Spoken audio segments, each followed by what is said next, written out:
CPIM অবৈনগর আমচাই মথানি সাকথার মংবাই বাহানিও Radhanagar তাই কাটা খালনি जुदा जुदा जंजाल रग्न तुई DCM नि थानि डेपुटेशन रिजाखा बरग सालो डेपुटेशन थानिबो खाइल लगो तैलमखे दातिनो केसेबनानि बागै लामा रमनानि आमबाय बाक्सा तैलमै देराखे सुगिया लुकरगनो एबा देराजाक लुकरगनो चुबासुनि सिमि सेङै न खोक तांनानि गोबांमा कग्रक्ति अ सालो डेपुटेशन लेखा DCM नि थानि गत আগস্ট মাসে রাজ্যে ভয়াবহ বন্যা হয়। আমাদের অভয়নগর এলাকাতে কাটাখালের পাশে যে বসবাস আছে ইন্দ্রনগর শ্মশান থেকে বিটারবন পর্যন্ত এই কাটাখালে বন্যার ফলে এই বাড়িগুলো ভয়াবহ ক্ষতিগ্রস্ত হয়, কিন্তু গত 3 মাস পার হয়ে গেল এখনো পর্যন্ত সবাই সরকারি যে অনুদান বা সরকারি যে সাহায্য সেটা পায়নি। আমরা দেখেছি বন্যায় যে ক্ষতিগ্রস্ত হয়েছে এই ক্ষতিগ্রস্ত মানুষের যা ক্ষয়ক্ষতি হয়েছে তার তুলনায় সরকার যে অনুদান দিচ্ছে তা কিছুই না।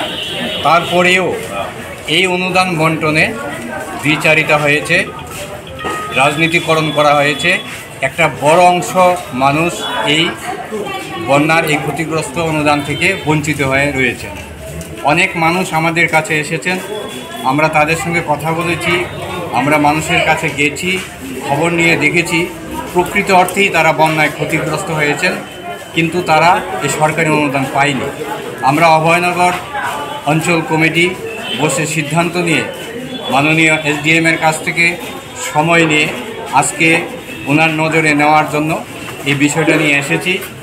SDM সাহেব সরকারি কাজে বাইরে আছেন, DC সাহেব আমাদের কথাগুলি শুনেছেন, আমাদের মেমোরান্ডাম নিয়েছেন, উনি বিষয়গুলি দেখেছেন এবং বিষয়গুলি স্বীকার করেছেন যে এখনও সবাইকে দেওয়া যায়নি, আগামী দিন দেবে বলে উনি কমিটমেন্ট করছেন। আমরা সুনির্দিষ্টভাবে আমাদের নজরে যারা এসছেন বা আমাদের কাছে যে মানুষগুলি এসছেন তাদের নামের তালিকা সহ আমরা ওনার কাছে তুলে দিয়েছি। এটা একটা বিষয়। আরেকটা বিষয় হচ্ছে কাটাখালের এই বন্যার ফলে আমরা দেখেছি কাটাখালের যে বাঁধ, এই বাঁধের সংস্কার হচ্ছে না দীর্ঘদিন যাবত, এবং এই বাঁধের যে ভয়াবহ অবস্থা, আগামী দিন এই বাঁধ যদি সংস্কার করা না হয় তাহলে আগরতলা শহরের জন্য ভীষণ বড় একটা বিপদ সন্নিহিত। সুতরাং এই বিষয়টা আমরা ওনার নজরে নেওয়ার চেষ্টা করেছি যে এই বাঁধকে অতি সত্বর সংস্কার করা এবং এর নাব্যতা যাতে বাড়ে সেই দিকে সরকার উদ্যোগ নোক।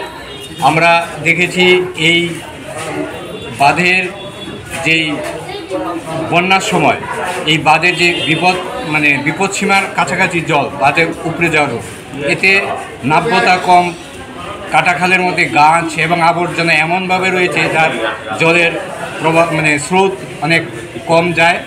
সেই ক্ষেত্রে আমরা এই ডিমান্ড করেছি। আমরা লক্ষ্য করেছি রাধানগরের যে ব্রিজটা, লেকচুমনি থেকে রাধানগর যাওয়ার যে ব্রিজটা, সেই ব্রিজের মধ্যে যত্রতত্র যে কোনো সময় গাড়ি পার্কিং এবং বাইক স্কুটি এগুলি পার্ক করে থাকে, যার দরুন অ্যাম্বুলেন্স যেতে পারে না, যার দরুন ফায়ার ব্রিগেড যেতে পারে না, এবং সেখানকার মানুষ দারুণভাবে ক্ষুব্ধ। প্রশাসনের কোনো নজর নেই, ট্রাফিক দপ্তরের কোনো নজর নেই এই জায়গাতে।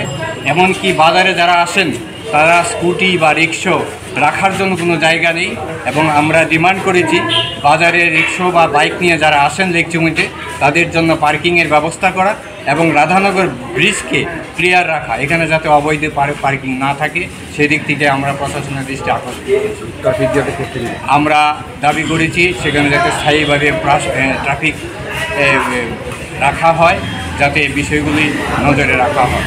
এছাড়া আমরা কাটাখালের ভিতরে 2টি কনস্ট্রাকশন হচ্ছে, এ বিষয়ে আমরা জানার চেষ্টা করেছি। মাননীয় DCM সাহেব এই বিষয়টা জানেন না। আপনারা লক্ষ্য করেছেন অভয়নগর ব্রিজের পাশে একটা কনস্ট্রাকশন হচ্ছে কাটাখালের মাঝখানে, এই বিষয়টা আমরা জানার চেষ্টা করেছি। পরবর্তী সময়ে SDM সাহেবের কাছ থেকে জেনে নিতে উনি বলেছেন, আমরা নিশ্চয়ই পরবর্তী সময়ে যোগাযোগ করব।